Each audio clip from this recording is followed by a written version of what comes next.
31 দফা লিখেছে, এর কোনটাই কোনো দফা না। এর দফা কি জানেন? আপনাদেরকে মুখের কথায় বলদ বানাইয়া খুশি করার নাম 31 দফা। ব্যর্থতার পর্যবসিত নতুন শখ পরিবারতান্ত্রিক রাজনীতিকে পূজা করার নাম দিয়েছে 31 দফা। কোন এক শুয়োরের বাচ্চা এইটাকে লিখেছে, বলেছে বাংলাদেশের 20 কোটি মানুষকে বলদ বানানোর জন্য 31 দফা চলে দাও। এটার কার্যকরী কোন ভূমিকা, এফেক্টিভনেস আছে? জিরো, নাই। 31 দফা যদি তাদের হয় জনগণের মুক্তি, তো জনগণের মুক্তিতে নির্বাচন আসে না, মিয়ানমার করিডোর আসে না, চান্দাবাজি আসে না। চিন্ময় ছাড়া পাইছে ইসকনের, বিএনপির কোনো প্রতিবাদ নাই, তারা এটাকে সাপোর্ট করে। ওয়াকারের বিরুদ্ধে তাদের কোনো কথা নাই, তাকেও তারা সাপোর্ট করে।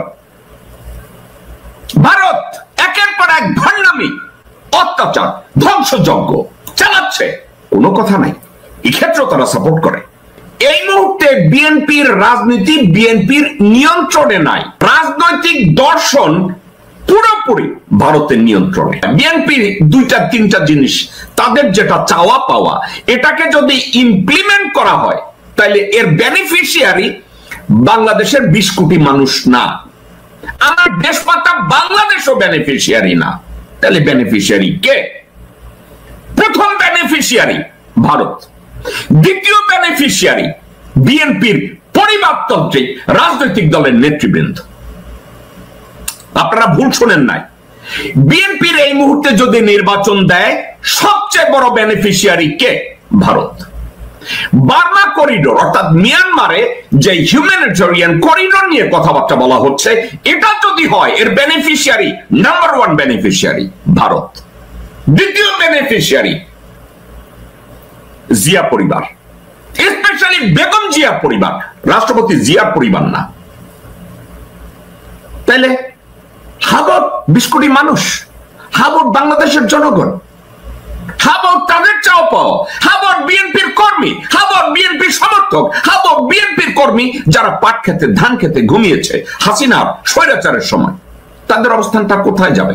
শহীদ জিয়ার যে পলিটিক্যাল আইডিয়ালিজম, তাহলে শহীদ জিয়ার আদর্শের উপরে কি বর্তমান বাংলাদেশ জাতীয়তাবাদী দল আছে? নাকি আদর্শ থেকে চ্যুত? সার্বভৌমত্ব থাকে না, আমাদের সংবিধান থাকে না, আমাদের অস্তিত্ব থাকে না। এজন্য সার্বভৌমত্বটার সাথে যেহেতু করিডোর জড়িত, বিষয়টা আমাদের কাছে ইম্পর্টেন্ট। দর্শকবৃন্দ, গত 17 বছরে, এই 17 বছরে শুধু আমি আওয়ামী লীগের কথা বলছি না, তার আগে মঈনুদ্দিন ফখরুদ্দিন, তার আগে বিএনপি ভারতকে বিভিন্ন ভাবে করিডোর দিয়েছে, ভারতকে বারবার বাংলাদেশের অভ্যন্তরে ব্যবসা করতে দিয়েছে, বাংলাদেশের অভ্যন্তরে তাদেরকে জায়গা দিয়েছে, এই করো ওই করো, তাদেরকে পানি দেয়, তাদেরকে গ্যাস দেয়, তাদেরকে পুরা দেশটা লিখে দেয়। কিসের জন্য? স্রেফ ক্ষমতায় থাকার জন্য। তারা আকাশ পথে করিডোর দিয়েছে, নৌপথে করিডোর দিয়েছে, স্থল ভাগে করিডোর দিয়েছে। বাংলাদেশের কোন রাজনৈতিক দল এটা নিয়ে টু শব্দ করে নাই। কেন করে নাই জানেন?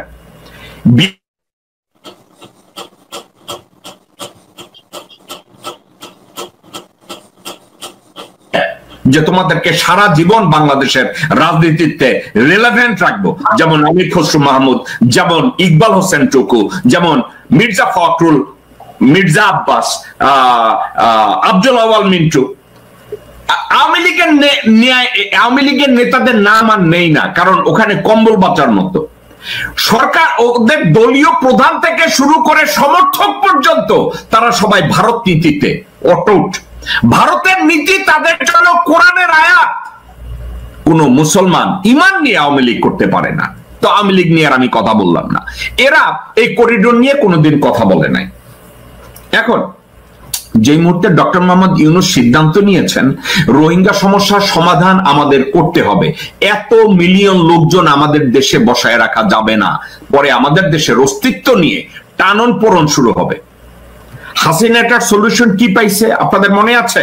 আপনাদেরকে আমি মনে করাইয়া দেই। হাসিনা মাগি সৌদির কাছ থেকে বাকিতে তেল নিবে, এই জন্য 65,000 রোহিঙ্গাকে বাংলাদেশের নাগরিকত্ব দেওয়া হয়েছে। আচ্ছা, তখন বাংলাদেশ জাতীয়তাবাদী দল এটা প্রতিবাদ করছে, করে নাই।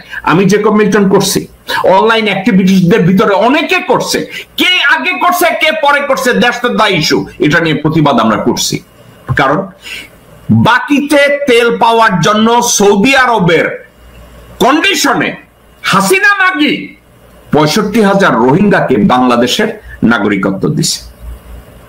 কে করেছে? হাসিনা করেছে। কে করেছে? আওয়ামী লীগ করেছে। কে করেছে? ভারতের নির্দেশে করেছে। কারণ কি জানেন?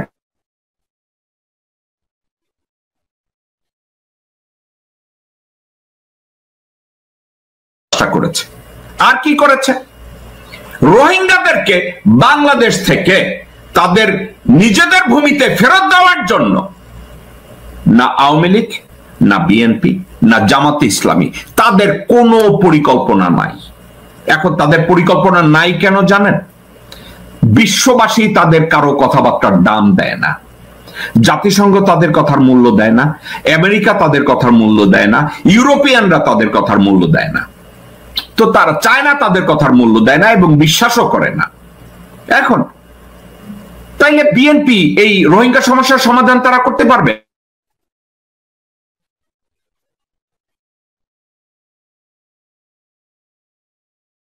বাংলাদেশ প্রসঙ্গে, রোহিঙ্গা প্রসঙ্গে বাংলাদেশকে কোনো প্রকার সহায়তা ভারত করবে না, ওপেনলি বলে দিছে। বিএনপি সেটা জানে, অথচ বিএনপি এটা নিয়ে কোনো কথা বলে নাই যে ভারত কেন সহায়তা করবে না, রোহিঙ্গা ব্যাপারে ভারত কেন এই ব্যাপারে আমাদের সাথে যাবে না, একবারও বিএনপি বলে না। কেন বলে না? বিএনপি, আমি বুঝি না, কোন একটা বউকে বয়ফ্রেন্ড ভালো শাড়ি কিনা দেয়, ভালো জায়গায় ঘুরাইতে নেয়, গাড়িতে উঠায় দেয়, নিজের স্বামীরে বাদ দিয়া বয়ফ্রেন্ডের দিকে যাবে। বিএনপি বর্তমানে বাংলাদেশের জনগণ এবং বাংলাদেশের অস্তিত্ব বাদ দিয়ে বাংলাদেশ জাতীয়তাবাদী দলের প্রতিষ্ঠাতা শহীদ রাষ্ট্রপতি জিয়াউর রহমানের আদর্শ থেকে সরে গিয়ে তারা বিএনপির রাজনীতির মূল মন্ত্র ছেড়ে দিয়েছে ভারতীয়দের হাতে। ভারত যা বলে বিএনপি তাই করে, কারণ বিএনপি পরিচালিত হচ্ছে ভারতের গোলাম আব্দুল আউয়াল মিন্টুর দ্বারা, বিএনপি পরিচালিত হচ্ছে ভারতের নাগরিক এবং বাংলাদেশের যৌথ নাগরিক মির্জা ফখরুল ইসলাম আলমগীরের দ্বারা, বিএনপি পরিচালিত হচ্ছে গোর খদক মির্জা আব্বাসের দ্বারা, বিএনপি পরিচালিত হচ্ছে আমির খসরু মাহমুদ চৌধুরীর দ্বারা, বিএনপি পরিচালিত হচ্ছে ভারতের নাগরিক এবং ভারতীয় পোষ্য সালাউদ্দিনের দ্বারা। তা আপনারা ইন্ডিপেন্ডেন্ট বিএনপি কে আপনারা আর কোথায় দেখতে পাবেন? দেখতে পাবেন না। বার্মা করিডোর নিয়ে তাদের যত আলাপ আলোচনা, যা সব আকাশে। রোহিঙ্গা সমস্যার সমাধান বিএনপি জীবনেও করতে পারবে না, রোহিঙ্গা সমস্যার সমাধান আওয়ামী লীগও করতে পারবে না, জামাতও করতে পারবে না। কারণ একটা, সাবজেক্টটা আন্তর্জাতিক ইস্যু এবং আন্তর্জাতিক অঙ্গনে এই তিনটা রাজনৈতিক দলের কারোই গ্রহণযোগ্যতা নাই, কারো আস্থায় তিন দলের উপরে নাই। আমি জামাতকে ভালোবাসি, আমি বিএনপি কে ভালোবাসি, আমি আওয়ামী লীগকে ভালোবাসি, এই ভালোবাসার সাথে ইন্টারন্যাশনাল চাওয়া পাওয়ার কোনো সম্পর্ক নাই। চায়না এদের কারো উপরে বিশ্বাস করবে না, চায়না না আওয়ামী লীগকে বিশ্বাস করে, না বিএনপি বিশ্বাস করে, না জামাতকে বিশ্বাস করে। তাইলে এখন একটা মাত্র রাস্তা আছে, ডক্টর মোহাম্মদ ইউনূস। ডক্টর মোহাম্মদ ইউনূসকে আপনি আর আমি পছন্দ করি আর না করি, বিশ্ব তাকে সম্মান করে, আমেরিকা তাকে সম্মান করে, ইউরোপিয়ানরা তাকে সম্মান করে। তাহলে এই সম্মানটাকে ব্যবহার করে আমরা রোহিঙ্গা সমস্যাটা সমাধান করা সম্ভব। এবং ওই আলোচনায় করিডোরের সাবজেক্টটা যদি আসে, I will take the lead of Dr. Mohammad Yunus. Dr. Mohammad Yunus যদি মনে করে যে করিডোর দেওয়া বাংলাদেশের জন্য মঙ্গল, যেহেতু ডক্টর মোহাম্মদ ইউনূসের চেয়ে ভালো পরিকল্পনা আমার নাই, আমি ডক্টর মোহাম্মদ ইউনূসের পক্ষে আছি একটা কারণে, উনি বাংলাদেশের ভালো চান। উনি ওনার সিদ্ধান্ত নিয়ে যদি বাংলাদেশের এই সমস্যাটা সমাধান করতে পারে, আমি ওনার সাথে আছি। দর্শক বৃন্দের পাশাপাশি আমি একটা কথা বলে রাখি, এই করিডোরের সাথে আরো দুই একটা সাবজেক্ট আছে। আমি ডিপ্লোম্যাটিক স্বার্থে বাংলাদেশের 2-4 জন গভর্নমেন্ট অফিসিয়াল আমাকে বলেছে এই বিষয়গুলো নিয়ে আমি যেন কথা না বলি, কারণ এই কথাগুলো যদি বলি, this is the diplomatic conversation, আমি যদি এগুলো নিয়ে আলোচনা করি, এই আলোচনাগুলো ব্যাহত হবে, এই আলোচনাগুলো খারাপ দিকে যাবে। যার জন্য আমি 2-4টা বিষয় জানা সত্ত্বেও আমি ওপেনলি আপনাদের সাথে এভাবে কথা বলতে পারলাম না। কিন্তু এতটুকু বলি, মায়ানমার এবং বাংলাদেশের মধ্যে করিডোরে বাংলাদেশ লাভবান হবে, বাংলাদেশ উপকৃত হবে, বাংলাদেশের অস্তিত্ব রক্ষা পাবে এবং রোহিঙ্গা সমস্যার সমাধান হবে। আর এটা যদি হয়, ভারত ক্ষতিগ্রস্ত হবে এবং বিএনপি এবং আওয়ামী লীগ ভারতের ক্ষতি মেনে নিতে চায় না। That is the bottom line. আপনাদেরকে আরো একটা কথা বলি, অ্যাডভোকেট কাজী আব্দুল্লাহ আল মামুন এই কথাটা বলেছে যে জেনারেল ফজলুর রহমান বলেছে আমাদের 7 সিস্টার্স এর উপরে দখল নেওয়া দরকার। আমি ওনার এই কনভারসেশনটাকে রেটরিক হিসাবে আমি এই মুহূর্তে ধরে নেই। কেন ধরে নেই? কুত্তার বাচ্চা হারামজাদা ভারতীয় শুয়ারের বাচ্চারা যদি বারবার বলে নোয়াখালী নিয়ে নেব, চিটাগং নিয়ে নেব,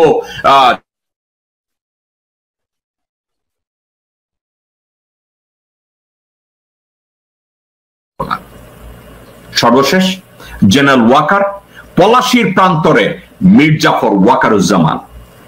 মির্জাফর ওয়াকারুজ্জামানের বাংলাদেশে কোনো ঠাঁই নাই, বাংলাদেশে তার কোনো গ্রহণযোগ্যতা নাই, আর্মিতেও তার কোনো গ্রহণযোগ্যতা নাই।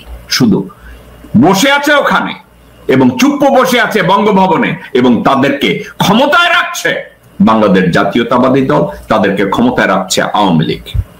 দর্শকবৃন্দ, এই বিষয়ের উপরে এটা শেষ। আর একটা কথার উপরে আমি ছোট্ট একটা কথা বলে আজকে শেষ করব।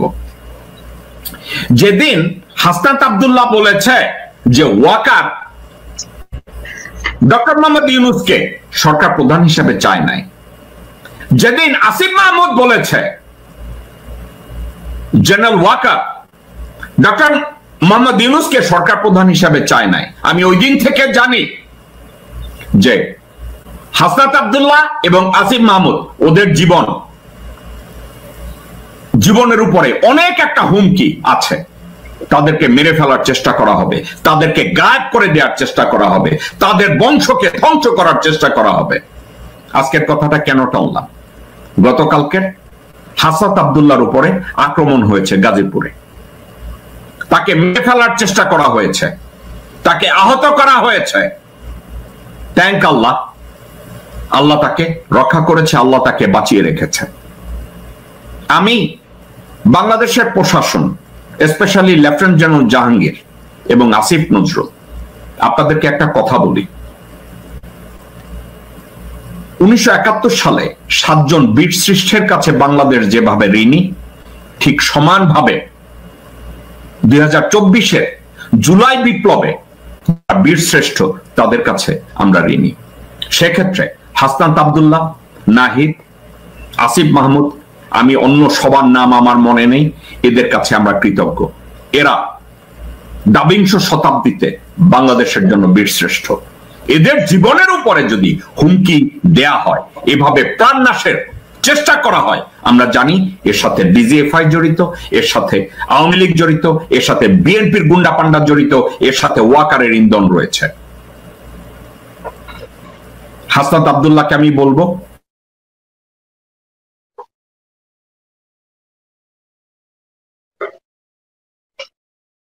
তাদের অনেক দায়িত্ব থাকে, তারা এতটা মেনটেন করতে পারে না যেহেতু you are not holding any government position, কিন্তু you have to become more careful.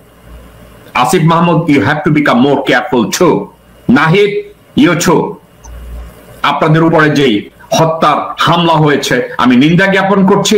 Doctor Asif Nazrul এবং লেফটেন্যান্ট জেনারেল জাহাঙ্গীর, তাদের ব্যাপারে আরো সতর্ক হওয়ার জন্য আপনাদের দিকে দৃষ্টি আকর্ষণ করছি।